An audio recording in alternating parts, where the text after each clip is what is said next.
सामाजिक गत्यात्मकता के अंतर्गत किया जाता है। समाजशास्त्र की प्रकृति, हम कहते हैं कि बाय नेचर प्रकृति से समाज विज्ञान होता है। तो एक सवाल अक्सर पूछा जाता है कि क्या समाजशास्त्र विज्ञान है? ये सवाल आपके क्वेश्चन पेपर में जनरली पूछा जाता है। तो ये बहुत इंपॉर्टेंट क्वेश्चन है कि हम कैसे प्रूव करेंगे कि समाजशास्त्र एक विज्ञान है। हम कह रहे हैं कि समाजशास्त्र में अध्ययन के दौरान वैज्ञानिक पद्धति को काम में लिया जाता है और ये वैज्ञानिक पद्धति विज्ञानों में भी काम में ली जाती है। तो जो विशेषताएं किसी विज्ञान में पाई जाती हैं, अगर वही सारी विशेषताएं समाजशास्त्र में देखने को मिलती हैं, तो हम कह सकते हैं कि समाजशास्त्र एक विज्ञान है। Sociology is a science. तो समाज में, विज्ञान में कौन कौन सी विशेषताएं पाई जाती हैं? सबसे पहली विशेषता है वैज्ञानिक पद्धति। यस, वैज्ञानिक पद्धति समाजशास्त्र में भी पाई जाती है। जब हम समाजशास्त्रीय अध्ययन करते हैं तो हम व्यवस्थित और क्रमबद्ध अध्ययन करते हैं, जो कि वैज्ञानिक पद्धति का प्रमुख एलिमेंट है, मेन एलिमेंट है कि जो भी आपकी स्टडी हो वो व्यवस्थित और क्रमबद्ध हो। तो समाजशास्त्र में भी करते हैं, इसलिए समाजशास्त्र विज्ञान है। विज्ञान में हम क्या है का अध्ययन करते हैं। समाज में क्या चीजें प्रेजेंट है, हम फ्यूचर की बात नहीं करते, हम प्रेजेंट की बात करते हैं। जैसे कि अपराध होना चाहिए या नहीं होना चाहिए, इसकी स्टडी हम लोग विज्ञान में या समाजशास्त्र में नहीं करते। अपराध क्यों होता है, उसके कारण क्या है, उसके प्रभाव क्या है, ये चीज स्टडी हम समाजशास्त्र में करते हैं। यही हम विज्ञान में करते हैं कि जो प्रेजेंट में चीजें चल रही हैं उनका अध्ययन विज्ञान में और समाजशास्त्र में किया जाता है। विज्ञान के जो नियम होते हैं वो सर्वव्यापी होते हैं, यानी जो भी आपने नियम बनाया उसे हम सब जगह पर लागू कर देते हैं। समान समाज में समान कारणों के समान प्रभाव होते हैं। अगर सिचुएशन सेम है तो उन सेम सिचुएशंस में जो आपने स्टडी की है उससे जो रिजल्ट निकला है उसको आप सेम सिचुएशंस में वापस लागू कर सकते हैं। फॉर एग्जाम्पल हम कह सकते हैं कि संयुक्त परिवारों में स्त्रियों की स्थिति निम्न होती है, या हम कह सकते हैं कि जनसंख्या के बढ़ने से गरीबी और बेरोजगारी बढ़ती है। तो ये इस प्रकार के नियम है जो कि सर्वव्यापी हैं, सभी जगह पर लागू किए जा सकते हैं। दूसरा कि इसमें भविष्यवाणी करने की क्षमता होती है, विज्ञान में भी होती है और समाजशास्त्र में भी होती है। कि आज हम जो भी स्थिति देख रहे हैं, हमने कहा कि संयुक्त परिवारों के धीरे धीरे विघटन होता जा रहा है, एकाकी परिवारों में आए हम लोग। एकाकी परिवार जिस तरह की समस्याओं से जूझ रहे हैं, तो हम कह सकते हैं कि फ्यूचर में हम वापस से संयुक्त परिवारों की तरफ लौट जाएंगे। तो ये एक भविष्यवाणी है। जो भविष्यवाणी हम लोग विज्ञान के द्वारा कर सकते हैं, समाजशास्त्र के द्वारा भी कर सकते हैं। और समाजशास्त्रीय नियमों की परीक्षा और पुनर्परीक्षा भी संभव है, ठीक उसी प्रकार से जिस प्रकार से वैज्ञानिक नियमों की परीक्षा और पुनर्परीक्षा संभव है। दूसरा, इसके अंदर एक कार्य कारण संबंध पाया जाता है। समाज में भी कोई भी घटना घटित होती है तो उसके पीछे कोई ना कोई कारण होता है, और वैसे ही विज्ञान में भी अगर कोई घटना घटित होती है तो उसके पीछे कोई ना कोई कारण जरूर होता है। तो कार्य कारण संबंध विज्ञान में भी पाया जाता है और समाजशास्त्र में भी पाया जाता है। इन सब चीजों के आधार पर हम कह सकते हैं कि समाजशास्त्र एक विज्ञान है। अब अगर हम बात करते हैं समाजशास्त्र की वास्तविक प्रकृति की, तो ऑगस्ट कॉम्ट क्योंकि मानते थे, इसके बहुत ज्यादा समर्थक थे कि समाजशास्त्र एक विज्ञान है, इसलिए उन्होंने समाजशास्त्र को विज्ञानों की रानी की संज्ञा दी। और C.W. मिल्स ने कहा कि समाजशास्त्र को विज्ञान मानने की अपेक्षा एक क्राफ्ट माना। क्राफ्ट किस तरीके से माना? क्योंकि उन्होंने कहा कि समाजशास्त्री जो होते हैं उसी समाज में रहता है जिस समाज में वो अध्ययन करता है। तो समाजशास्त्र को एक व्यवसाय न मानकर एक शिल्प मानना चाहिए, एक कला माननी चाहिए, क्योंकि अपने आप में एक कला है कि आप जिस समाज में रह रहे हैं उसी समाज का आप अध्ययन करते हैं।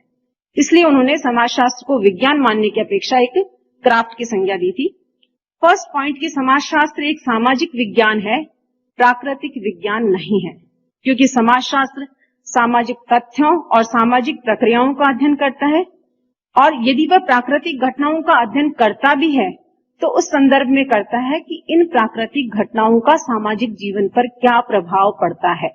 कहीं ना कहीं समाज से जोड़कर उनका अध्ययन करता है, और प्राकृतिक तथ्यों का अध्ययन प्राकृतिक विज्ञान के अंतर्गत किया जाता है। तो हम देख सकते हैं कि समाजशास्त्र, सामाजिक विज्ञान और प्राकृतिक विज्ञान में कंटेंट जो है, विषय वस्तु जो है वो डिफरेंट है, पद्धति सेम है, पैटर्न जो है, उसका मेथड जो है वो सेम है। अतः हम कह सकते हैं कि समाजशास्त्री क्या है, एक सामाजिक वैज्ञानिक होता है। समाजशास्त्र एक वास्तविक विज्ञान है, आदर्शात्मक विज्ञान नहीं है। जैसा मैंने अभी आपको बताया कि समाजशास्त्र में क्या है का अध्ययन किया जाता है, क्या होना चाहिए, यानी कि आदर्श स्थिति की बात नहीं की जाती, फ्यूचर की बात नहीं की जाती। जो प्रेजेंट में चीजें चल रही हैं उनका अध्ययन किया जाता है। और ऐसा इसलिए क्योंकि समाजशास्त्र एक विज्ञान है और विज्ञान होने के नाते भविष्य की आदर्श कल्पनाओं से संबंधित ना होकर वर्तमान परिस्थितियों के आधार पर आपके निष्कर्ष प्रस्तुत करता है। जो भी कंक्लूजन्स हैं वो वर्तमान परिस्थितियों के आधार पर प्रस्तुत किए जाएंगे। इसलिए समाजशास्त्र को आदर्शात्मक विज्ञान ना कहकर बियरस्टेड ने वास्तविक विज्ञान कहा। थर्ड पॉइंट इज समाजशास्त्र एक विशुद्ध विज्ञान है, व्यवहारिक विज्ञान नहीं है। यानी समाजशास्त्र का कार्य केवल मानव समाज से संबंधित ज्ञान का संग्रह करना है। जो भी मानव समाज के अंदर घटनाएं घटित हो रही हैं, जो भी मानव समाज है उससे रिलेटेड जितनी भी नॉलेज है उसको इकट्ठा करना है, उसको अप्लाई करना नहीं है, उसको लागू करना नहीं है, उस ज्ञान को व्यवहार रूप में उपयोग में लाना नहीं है। क्योंकि विशुद्ध विज्ञान सैद्धांतिक होता है और व्यवहारिक विज्ञान कार्य सिद्धांतों को कार्य रूप में परिणित करता है। जो भी हमारे सैद्धांतिक ज्ञान है उसको कार्य रूप में परिणित करने का कार्य व्यवहारिक विज्ञान करता है। जिस प्रकार से हम कह सकते हैं कि जीव विज्ञान एक विशुद्ध विज्ञान है, चिकित्सा विज्ञान एक व्यवहारिक विज्ञान है, समाजशास्त्र एक विशुद्ध विज्ञान है और समाज कार्य जो है वो एक व्यवहारिक विज्ञान है। समाजशास्त्र के अंदर जो कुछ भी हमने पढ़ा सामाजिक कार्य के अंदर हम उसको इम्प्लीमेंट करते हैं, फील्ड में जाके लागू करते हैं, उस ज्ञान को व्यवहारिक रूप में उपयोग में लाते हैं। फोर्थ पॉइंट है समाजशास्त्र एक अमूर्त विज्ञान है, मूर्त विज्ञान नहीं। जैसे मैंने कहा था कि मैकाइवर एंड पेज ने कहा था कि समाज क्या होता है, सामाजिक संबंधों का जाल होता है और उन सामाजिक संबंधों का अध्ययन समाजशास्त्र के अंतर्गत किया जाता है। और ये सामाजिक संबंध क्या होते हैं, मूर्त होते हैं, जिन्हें देख और छू नहीं सकते, अमूर्त होते हैं जिन्हें देख और छू नहीं सकते। इसलिए समाजशास्त्र एक अमूर्त विज्ञान है, मूर्त विज्ञान नहीं है।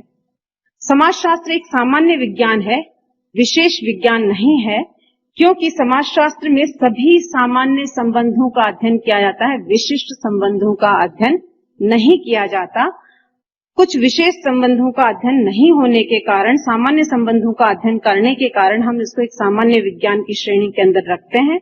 और समाजशास्त्र किसी घटना का विवेचन करते समय कुछ कारकों को ही महत्व नहीं देते, बल्कि जितने भी कारक जो भी उस समाज के अंदर जो घटना घटित हो रही है उसके लिए जिम्मेदार है, उन सभी कारकों की पृष्ठभूमि को जानने का प्रयास किया जाता है। किसी एक कारक पर फोकस नहीं हुआ जाता, उसको किसी एक कारक को महत्व नहीं दिया जाता।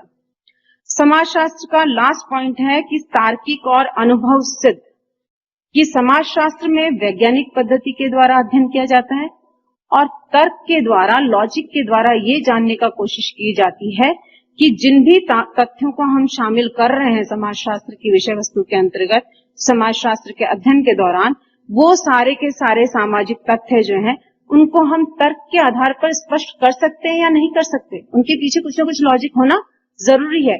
इसके साथ साथ समाजशास्त्र अनुभव सिद्ध भी है। कुछ सामाजिक तथ्य ऐसे होते हैं जिन्हें कि हम तर्क के द्वारा स्पष्ट नहीं कर सकते, वहां पर हम लोग अनुभव को महत्व देते हैं।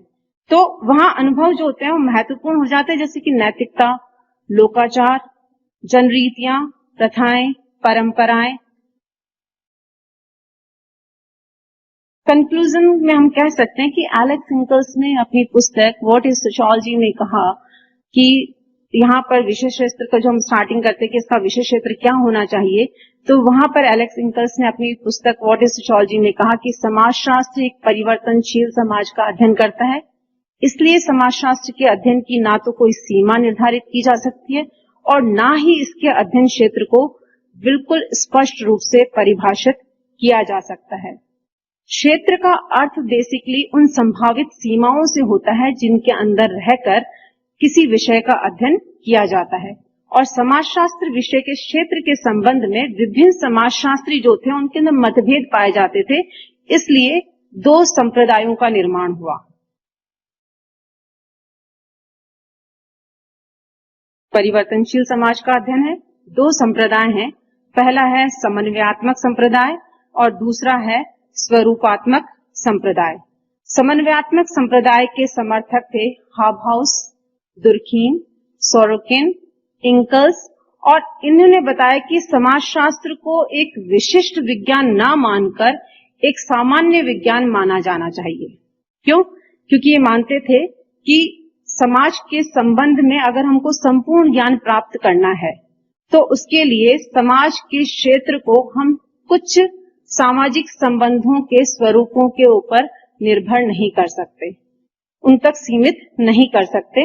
इन्होंने समाज की तुलना एक जीवधारी से की थी। इन्होंने बताया कि जिस तरह से जीवधारी के विभिन्न अंग होते हैं, वो सारे अंग एक दूसरे से जुड़े हुए होते हैं, एक दूसरे पर उन पर निर्भरता पाई जाती है, और किसी एक अंग में कोई परिवर्तन होता है तो दूसरा अंग उससे प्रभावित होता है।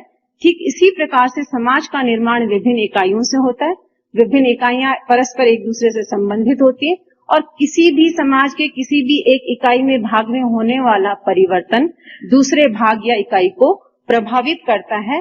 अतः विभिन्न इकाइयों के पारस्परिक संबंध को समझने के लिए बहुत ही आवश्यक है कि समाज के एक भाग में होने वाले परिवर्तनों को, दूसरे भाग में पड़ने वाले प्रभावों को, तो समाज शास्त्र के अंदर समाज के किसी विशिष्ट अध्ययन, सामाजिक संबंधों के विशिष्ट अध्ययन की बजाय सभी सामाजिक संबंधों का सामान्य अध्ययन किया जाना चाहिए। समाज का अध्ययन सामान्य दृष्टिकोण से किया जाना चाहिए। संपूर्ण समाज का सामान्य दृष्टिकोण से अध्ययन होना चाहिए। सभी समाज के अंदर जितनी भी इकाई हैं उनको उतना ही विशेष महत्व दिया जाना चाहिए। किसी एक इकाई विशेष को विशेष महत्व नहीं दिया जाना चाहिए। सामाजिक संबंधों के सिर्फ स्वरूपों को महत्व नहीं दिया जाना चाहिए। दूसरा संप्रदाय था स्वरूपात्मक संप्रदाय। इसके समर्थक थे सीमेल, वीरकांत, वॉन विज, मैक्स वेबर तथा टॉनिस। इनके अनुसार समाजशास्त्र अन्य सामाजिक विज्ञानों की भांति एक स्वतंत्र और विशेष विज्ञान है। यदि समाजशास्त्र को संपूर्ण समाज का सामान्य अध्ययन करने वाला बना दिया जाता है तो उसका वैज्ञानिक आधार पर ऐसा करना संभव नहीं होगा। उस स्थिति में समाजशास्त्र एक खिचड़ी शास्त्र बन जाएगा। ये मानते कि सब सारे के सारे आपने किसी भी प्रकार के सामाजिक संबंध है उनको अपने अध्ययन के अंदर रख लिया, जितनी भी विषय वस्तु सबको अपने अध्ययन में रख लिया, तो वो थोड़ा सा कॉम्प्लिकेटेड हो जाएगा और हर चीज को वैज्ञानिक आधार पर प्रूव करना मुश्किल हो जाएगा। तो वहां पर कहीं ना कहीं हमको एक बॉर्डर लाइन खींचनी होगी कि समाजशास्त्र जो है उसके अंतर्गत उसके विषय क्षेत्र के अंतर्गत किसका अध्ययन किया जाना चाहिए। तो अतः समाजशास्त्र को विशिष्ट विज्ञान बनाने के लिए जरूरी है कि उसके अंदर जो भी सभी प्रकार के सामाजिक संबंध हैं उनका अध्ययन ना करके विशिष्ट प्रकार के सामाजिक संबंधों का अध्ययन किया जाए और सामाजिक संबंधों के स्वरूपात्मक पक्ष पर जोर देने के कारण इस संप्रदाय को स्वरूपात्मक संप्रदाय का नाम दिया गया। समन्वयात्मक संप्रदाय में जैसे मैंने आपको बताया था कि सोरोकिन, दुर्कहीम, हाउहाउस, इंकल्स इनके योगदान रहे। तो सबसे पहले हम सोरोकिन का जो योगदान है उसको डिस्कस करेंगे। सोरोकिन ने कहा था कि कुछ सामान्य तत्वों का अध्ययन जो कि सभी विज्ञानों में पाए जाते हैं, क्योंकि हम समाजशास्त्र को एक सामान्य विज्ञान मान रहे हैं। सोरोकिन समन्वयात्मक संप्रदाय के अंदर समाजशास्त्र को एक सामान्य विज्ञान की कैटेगरी में रखा गया था। तो उन्होंने बताया कि सभी सामाजिक विज्ञान किसी न किसी रूप में एक दूसरे पर निर्भर है। किसी भी सामाजिक विज्ञान को हम ये नहीं कह सकते कि ये इंडिविजुअल है, ये अपनी विषय वस्तु के लिए, अपने विषय क्षेत्र के लिए किसी दूसरे विषय पर आश्रित नहीं है, ऐसा पॉसिबल नहीं है। तो सारे के सारे सामाजिक विज्ञान जो है वो किसी न किसी रूप में एक दूसरे पर आश्रित हैं, निर्भर हैं, और किसी भी सामाजिक विज्ञान को पूरी तरह से स्वतंत्र नहीं माना जा सकता। विभिन्न सामाजिक विज्ञानों में कुछ सामान्य तत्व पाए जाते हैं जो कि सभी सामाजिक विज्ञानों में पाए जाएंगे, जैसे कि आर्थिक संबंध है, सामाजिक संबंध है, राजनीतिक संबंध है, मनोवैज्ञानिक संबंध है। तो इन्होंने ABC करके 3 सामान्य तत्वों के रूप में बताया कि ये कुछ सामान्य तत्व हैं जो कि सभी सामाजिक विज्ञानों में पाए जाते हैं और समाजशास्त्र के अंदर इन्हीं सामान्य तत्वों का अध्ययन